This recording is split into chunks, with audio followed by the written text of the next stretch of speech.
Nous avons un dysfonctionnement de système judiciaire. Là. Malheureusement, avec grève en cascade qui te gagné, nous avons lenteur dans le traitement de dossier par juge ou encore par officier de parquet. Donc tout ça a entraîné une insuffisance d'audience, même dans le temps que bah, normal.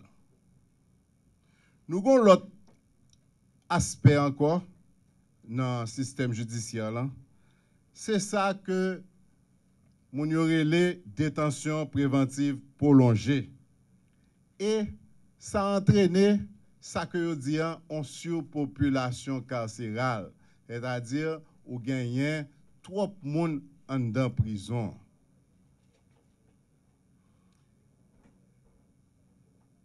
Et nous arrivons même dans des situations où il n'y a ni monde qui est condamné, ni monde qui n'est pas condamné, qui est dans la même cellule. Mais on parle de surpopulation carcérale. On a l'autre problème pour nous résoudre, peut-être à moyen terme, pas peut-être, sûrement à moyen terme, parce qu'il fait partie, n'est-ce pas vrai, de priorité nous, c'est une incapacité carcérale que nous gagnons. Parce que la plupart des centres carcéraux que nous gagnons, c'est une pénitentiaire nationale. Pénitentiaire nationale est construit, les Port-au-Prince ont 100 000 habitants. Quand il y a Port-au-Prince, sont méga villes reliées.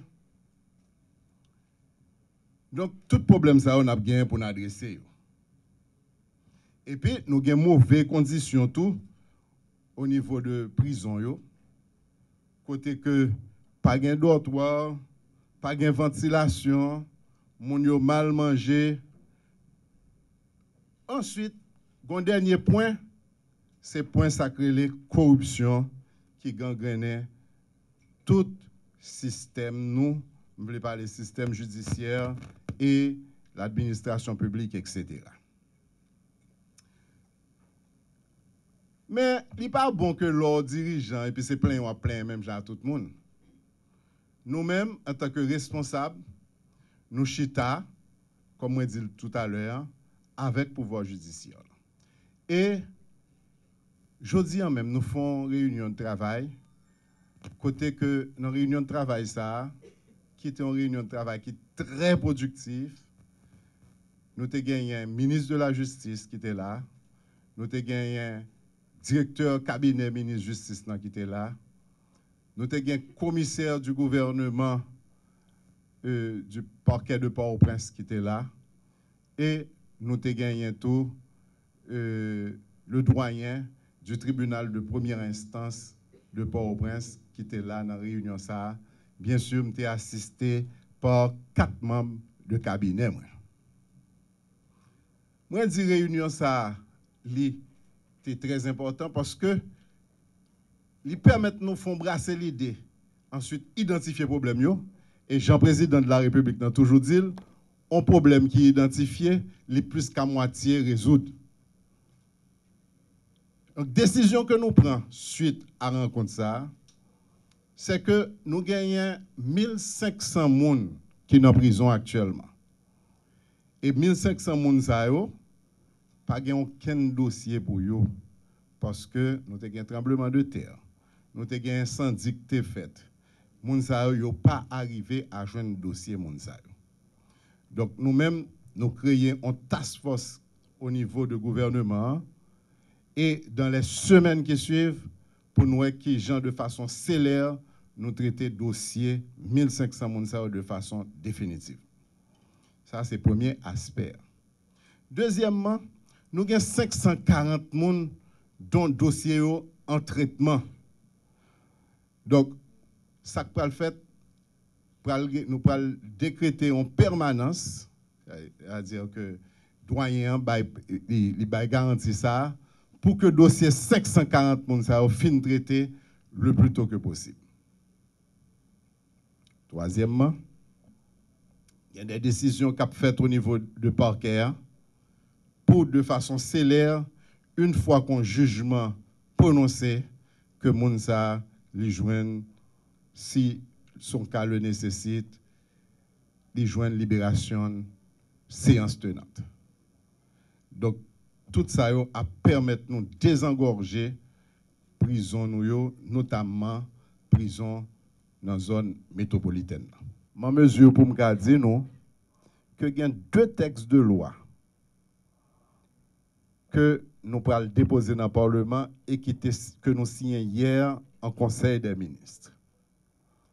2 textes de loi, c'est les fait sous organisation de l'État avec fonctionnement de l'État. Ça, sont des outils importants que nous parlons mais nous. Ils parlent remplacer 2 décrets de loi qui étaient faits en 2005, mais qui étaient dépassés. OK, côté que nous mettons des éléments nouveaux dans le texte de loi. Et le texte de loi, est plus approprié vraiment pour le fonctionnement de l'État noir. En ce qui concerne l'éducation, nous connaissons que c'est une grosse priorité que lié pour le gouvernement, une grosse priorité que lié pour le président de la République. D'ailleurs, dans la campagne, il était parlé d'éducation, de projet, de vision pour l'éducation. Je mesure pour me dire que il y a 12 000 salles de classe pour construire pendant les 4 prochaines années. Et l'administration Moïse Lafontaine l'a travaillé pour commencer à implémenter promesse de campagne. Ça. Mais comme nous connaissons, nous vivons dans un pays qui est à genoux,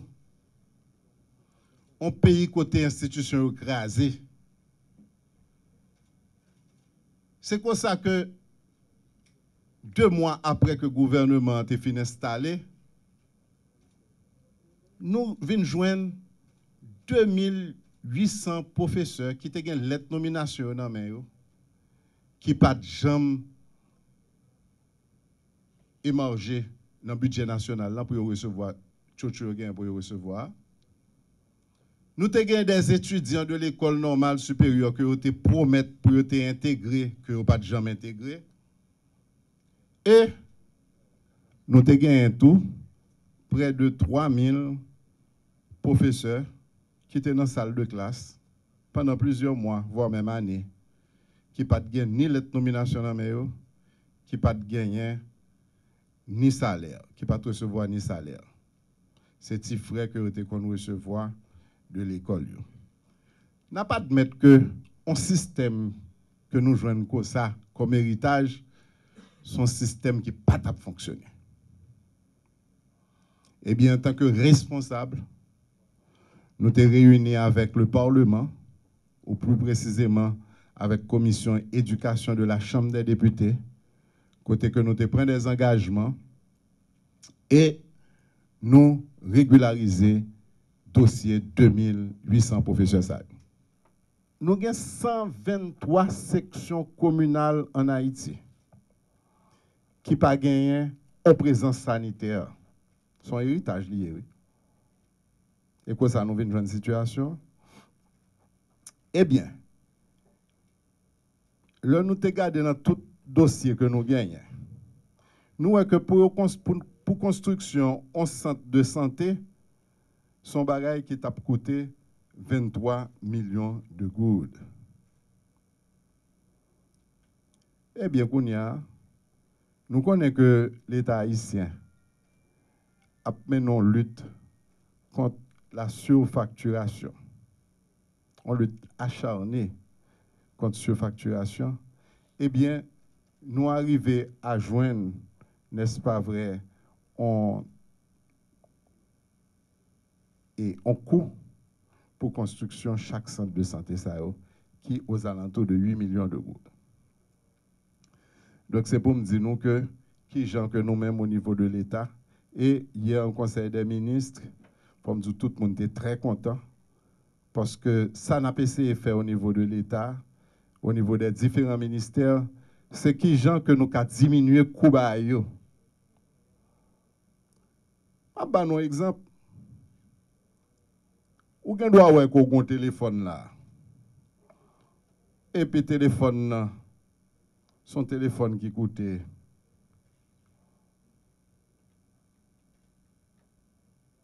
disons, 12 000 gouttes.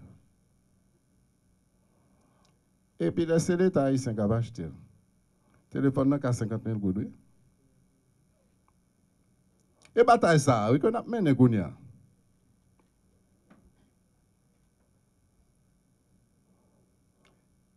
Et corruption, ce n'est pas pour moun et pour Maril seulement, non? Mais il faut sentir boulon tout, oui. Pour même les gens envie de faire là, ils connaissent s'il fait. Il n'est pas bon pour lui, non? Donc, pour santé publique, ça vraiment son quoi qui est lié. Nous avons courant. Et puis au total, combien ça va le côté nous? Entre 11 à 12 millions de dollars américains pour nous faire pourvu toute section communale avec centre de santé. Et ça, qui ça nous pas faire là comme pays? Pour nous avoir un centre de santé dans toute section communale. Donc ça, c'est une bonne nouvelle que nous avons pour nous annoncer nous en ce qui concerne la santé publique.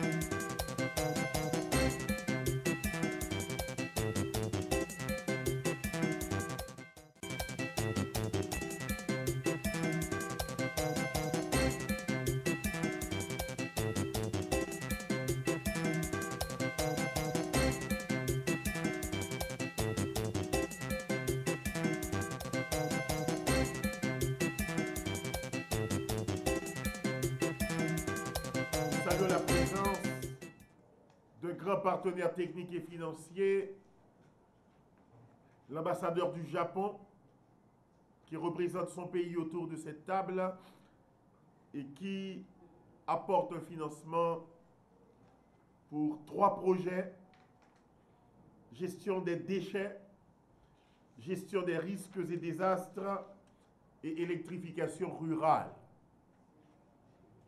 Je rappelle que l'enveloppe globale allouée à ces 3 projets est de 17 millions de dollars américains du Japon. Et cela se fait à travers le PNUD, le Programme des Nations Unies pour le développement. Et j'en profite pour saluer ces dignes représentants en la personne de Yvonne Hell, directrice pays, et Martine Terrer, son adjointe. Je dois dire que l'administration politique Moïse Lafontaine, aujourd'hui, pense à un nouveau paradigme de coopération et de gouvernance de l'aide externe. Nous tenons à dire que quand on parle de nouveaux cadres de coopération, le gouvernement fait allusion à la déclaration de Paris sur l'efficacité de l'aide qui promeut plusieurs principes. L'aide externe doit être alignée sur les priorités de l'administration politique. L'aide externe doit être appropriée. L'aide externe doit être l'objet d'une gestion axée sur les résultats. L'aide externe, dans le cadre de l'implémentation des projets, doit s'inscrire dans un cadre de reddition de comptes. Le président de la République, son Excellence Jovenel Moïse, et le Premier ministre, son Excellence Jacques-Guy Lafontaine, tous deux, se référant à la déclaration de Paris, veulent un impact sur le social et l'économique à chaque gourde et pour chaque gourde ou chaque centime récolté au nom du peuple haïtien. Ces 3 projets, électrification rurale, puisque l'énergie électrique est une priorité du président de la République, ça semble apparemment s'y aligner. La gestion des déchets, tenant compte de la vulnérabilité d'Haïti face aux risques climatiques, se veut également une priorité, d'où la présence du ministre de l'Intérieur et des collectivités, du ministre de l'Environnement, en la personne de l'honorable Pierre-Simon Georges, qui, rappelons-le, fait un travail excellent en ce qui a trait à cette grande ligne pour refaire le couvert végétal et le couvert forestier de la République d'Haïti. La gestion des risques et désastres, devons-nous le rappeler, l'enveloppe allouée est de 3 350 000 $ américains. Ça vise le renforcement de la préparation et de la gestion aux désastres en appui à la direction de la protection civile. L'électrification rurale, une enveloppe de 5 700 000 $ américains. Cela s'inscrit dans la priorité du gouvernement de rendre le pays autonome de la provision durable de services en électricité. Je salue la présence de la presse parlée, écrite et télévisée et en profite pour dire que nous sommes à la phase de la signature de ces 3 projets phares. Et nous allons commencer par la gestion des risques désastres. Et dois-je rappeler que la gestion des déchets a la plus grande part, à savoir 8 millions de $ américains. La signature de cet accord tombe à point, puisque pas plus tard qu'hier, en Conseil des ministres, comme il l'a bien dit, un avant-projet de loi sur le nouveau système national de gestion des risques et de désastres a été signé hier en Conseil des ministres. Inutile de vous dire que la prochaine étape sera justement l'avant-projet de loi sera envoyé au Parlement pour les suites que de loi. Donc, c'est vraiment avec un grand plaisir que nous sommes là ce matin. Et tout à l'heure, je le faisais en coulisses à l'ambassadeur du Japon pour lui témoigner notre gratitude face à ce geste. Et un moment crucial où, dès notre arrivée à la tête du ministère de l'Intérieur, où, je le dis, en mars 2017, nous avions le dos au mur parce que la saison cyclonique commençait déjà le 1er juin 2017. Et nous étions fait la promesse au niveau de l'administration Moïse Lafontaine d'agir en amont, d'avoir des dépôts de sécurité. Et nous avons quand même, avec les moyens du bord, avec le peu que nous disposions, nous avons quand même fait de notre possible. Et nous sommes quand même fiers de dire que, grosso modo, nous avons pu apporter notre soutien avec l'appui du gouvernement. Et justement aujourd'hui, il est question d'anticiper. Dans cette même veine, le ministère de l'Environnement est là. Notre collègue des TPTC a une urgence, il n'a pas pu être présent ce matin. En régie, le gouvernement adresse ces questions de prévention, c'est-à-dire ne serait-ce qu'au niveau de curage de nos rivières, ne serait-ce que pour déboucher les exutoires, et j'en passe ou à travers des travaux qui intéressent les travaux publics de haute intensité. Donc, je pense qu'aujourd'hui, pendant que ça fait moins d'un mois que nous avons fait le bilan de l'année, de la saison cyclonique, nous avons pu tirer les points forts et les points faibles. Et justement, en prélude de cette saison cyclonique qui s'en vient, je pense que effectivement, ce support, monsieur l'ambassadeur, a tout son sens. Une fois de plus, au nom du président de la République, au nom du chef du gouvernement, je vous prie d'adresser nos remerciements, de témoigner notre gratitude à la population japonaise pour ce support. Je voudrais exprimer mes sincères remerciements à Monsieur le ministre de la Planification et de la Coopération externe pour avoir accueilli la cérémonie d'aujourd'hui. C'est un immense plaisir pour moi de pouvoir procéder de concert avec le ministre et les représentants du ministère concerné à la signature de l'accord de don et au lancement officiel des 3 projets. Projet de renforcement de la préparation et de la gestion des désastres, projet de renforcement du système de gestion des déchets solides et projet de l'électrification rurale et autonomisation des femmes, pour un montant total de 1,845 milliard de yens japonais, soit environ 16 739 103 dollars américains.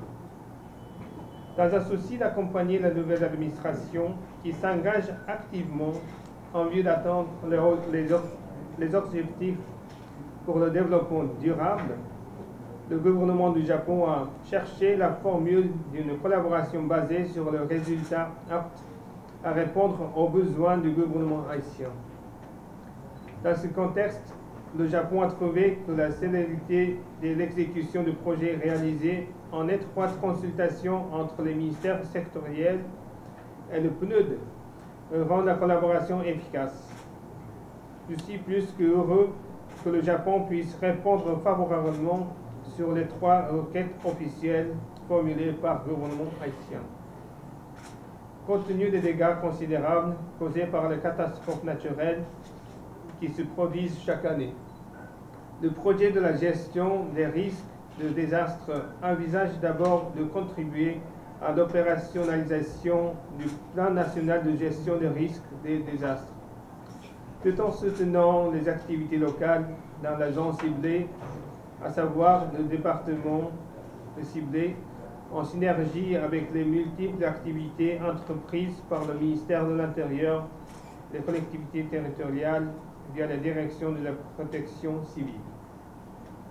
D'autre côté, le projet de renforcement du système de gestion des déchets solides a pour but d'accompagner la politique du gouvernement vers l'élaboration de la mise en œuvre de stratégies durables de gestion des déchets solides. Par les activités déployées au niveau communal à Wanamont et Jérémy, y compris la construction d'écosites, le projet vise à généraliser les pratiques de triage, recyclage et l'utilisation des décharges contrôlées dans le souci de protection de l'environnement, ainsi que la situation sanitaire et l'assainissement. Enfin, le projet de l'électrification rurale aura une ampleur sociale importante dans plusieurs aspects, à travers la construction et gestion des micro-réseaux d'électricité. Il est envisagé d'améliorer l'accès à l'électricité dans le milieu rural, d'atténuer le problème de chômage et favoriser le renforcement de la capacité personnelle par la gestion des micro-entreprises. Tout ceci en mettant l'accent sur la autonomisation des femmes, l'un des volets importants de la politique actuelle du gouvernement japonais, visant la création d'une société où les femmes brillent. À travers ces 3 projets qui s'alignent sur les priorités du gouvernement haïtien, j'espère vivement que l'environnement socio-économique de la population sera renforcé et amélioré. En ce sens, je voudrais souligner que dans le cadre de tous les 3 projets officiellement lancés aujourd'hui, la sensibilisation et le renforcement de capacités personnelles prévues joueront le rôle indispensable à l'appropriation des projets par la population, qui se traduira par la durabilité des résultats obtenus. Avant de terminer, je voudrais saluer et remercier l'accompagnement du ministre et ministère de la Planification et de la Coopération externe, ministres et ministères sectoriels concernés, ainsi que le PNUD pour leur collaboration et partenariat étroit et la planification, mise en œuvre et suivi des projets envers le développement durable du pays Haïti. En rappelant que cette collaboration est l'expression de la solidarité et de l'amitié entre les peuples japonais et haïtiens, je forme mes meilleurs vœux pour la pleine réussite des projets. Vive Haïti, vive le Japon, et vive la coopération et l'amitié nippo-haïtienne, et vive le partenariat Haïti-Japon et le PNUD. Nous sommes très très fiers de notre partenariat étroit avec le gouvernement de Japon et je remercie encore l'ambassadeur de Japon pour pas seulement son appui et l'appui de votre gouvernement, mais aussi pour l'amitié et le partenariat qui était quand même extraordinaire. Bon, le vrai travail commence aujourd'hui. On vient de discuter qu'on a énormément de choses à faire ensemble. Je suis très très fière compte tenu d'être un étroit partenaire du gouvernement. Les trois projets qu'on signe aujourd'hui rentrent directement dans notre mission d'accompagnement du gouvernement haïtien et j'espère que cette collaboration va que se approfondir et continuer selon les mêmes niveaux de confiance qu'on a eu dans le passé. Et donc je vous remercie encore une fois profondément d'abord pour être présente aujourd'hui et de signer ensemble et de remarquer ce moment très mémorable et d'avancer ensemble sur les trois circuits tellement importants et que vous avez déjà mentionnés. Donc, grand merci. La présence de trois ministres autour de la table est un signal fort lancé par le gouvernement sous le leadership du président de la République et du chef de gouvernement pour prouver que c'est tout le gouvernement qui se tient comme un seul homme pour conduire le pays sur la route du progrès et du développement. Tout en remerciant nos amis coopérants pour l'aide octroyée et comme vient de le dire mon collègue de la planification, que la plus grande part nous a été réservée au niveau du ministère de l'Environnement, nous vous disons merci. Mais nous en profitons aussi pour dire que le mot du discours, le grand mot du discours, est ce mot que j'ai l'habitude de répéter dans toutes nos réunions avec nos amis coopérants, c'est que l'aide que nous recevons aujourd'hui, nous voulons garantir le pays, particulièrement les habitants de Jérémie et de Ouanamètre. Nous voulons garantir le président de la République, le gouvernement, que l'aide sera axée sur un mot qui nous est cher, résultat. Un résultat qui doit être palpable, visible. Non le résultat des bâtiments, non le résultat des véhicules, non le résultat que nous lisons dans les rapports. Dans les rapports, mais un résultat palpable, visible, concret. Et c'est dans ce sens qu'il va avoir le plaisir de signer ce protocole parce que nous croyons pleinement que le pays va en pouvoir en bénéficier.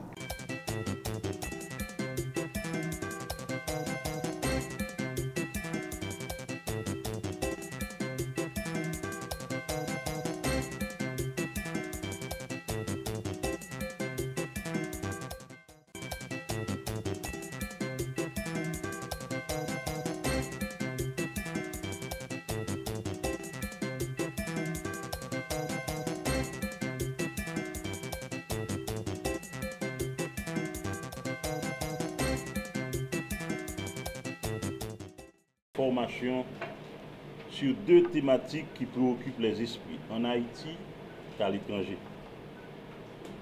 Le blanchiment des capitaux et la corruption. On en parle tellement ces derniers temps. Et pour cause, la semaine dernière, j'ai lu sur les réseaux sociaux des commentaires sur le dernier rapport de Transparency International sur l'indice de la corruption dans le monde. Encore une fois, notre pays occupe une place qui ne fait pas honneur aux Haïtiens.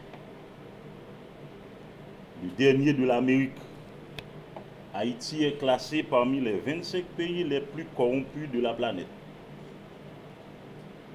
Cela me préoccupe énormément en tant qu'Haïtien et en tant que numéro 1 d'une grande institution avec une noble mission.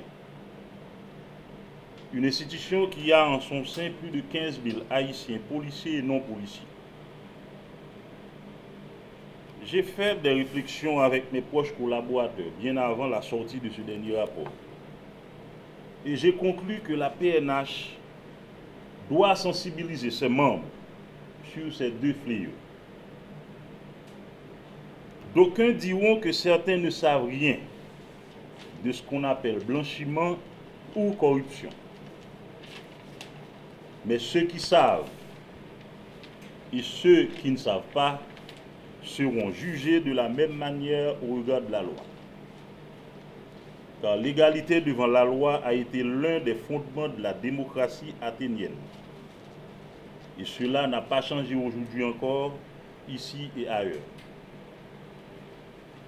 Malgré la multiplicité des normes juridiques, nul ne peut invoquer l'ignorance des normes pour échapper à une sanction.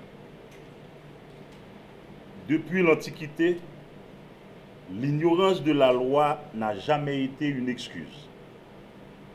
Autant dire, ce n'est pas parce qu'on aurait ignoré la définition des thématiques du jour qu'on ne pouvait pas s'adonner à ces pratiques ignobles et infâmes.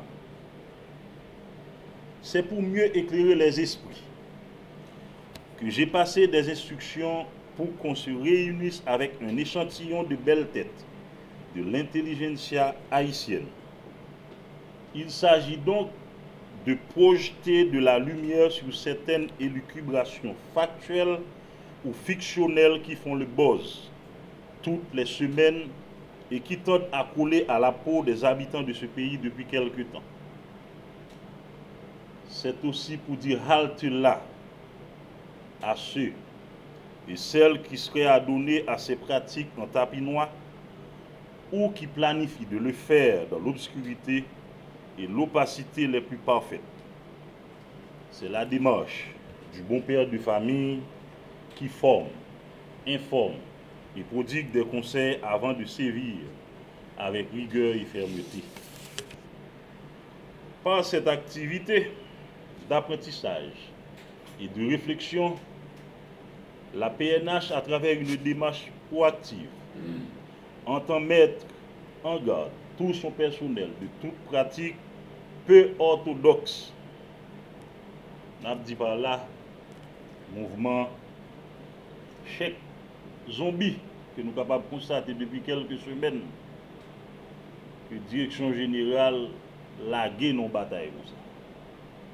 Nèg a aidé nèg qui pas même là touché. Nèg a fait deal avec policiers qui pas même dans le pays pour capable bénéficier chèque yo et yo même en retour pour rejoindre une contrepartie. Corruption dans tout niveau. Et dans tout niveau. Rien que hier, je suis retourné dans le ministère des Finances pas moins de 19 millions de gouttes. À côté de quantité de cob, nous t'ai dit publiquement que nous t'ai récupéré déjà. Rien que hier, l'inspection générale retourné dans la direction générale plus de 400 chèques qui évaluent à un montant de 6 millions de gouttes. Donc c'est pour vous dire que le problème non est grave. Moi-même, pourquoi je ne suis pas capable? Mais je demande pour toutes les mettez main ensemble pour nous capables de combattre la corruption sous toute forme. Là, on a parlé de corruption, tout, nous avons question de passation de marché. Il faut que marché public, marché fait son base de transparence et que un fournisseur n'est pas gagné pour le payer pour le capable assurer que dans la liste fournisseur qui est habilité à bailler service à l'institution et un fournisseur tout n'est pas obligé à bailler comme à des tiers pour le capable de chèque pour service que lui-même fournit à l'institution. Ce sont toutes ces pratiques qui peuvent entraver l'institution dans sa marche ascensionnelle vers une professionnalisation en lien avec une honnêteté irréprochable que nous voulons pour tous ses membres. Je voudrais entre autres saluer les intervenants en leur disant merci de leur disponibilité et de leur précieuse contribution à ces 2 journées de formation. Je souhaite donc une bonne participation au cadre de la PNH qui s'engageront, je n'en doute pas, à mettre en pratique les belles notions qu'ils vont apprendre. Bienvenue et bonne participation à tous et à toutes. Vive une PNH sans la corruption. Merci.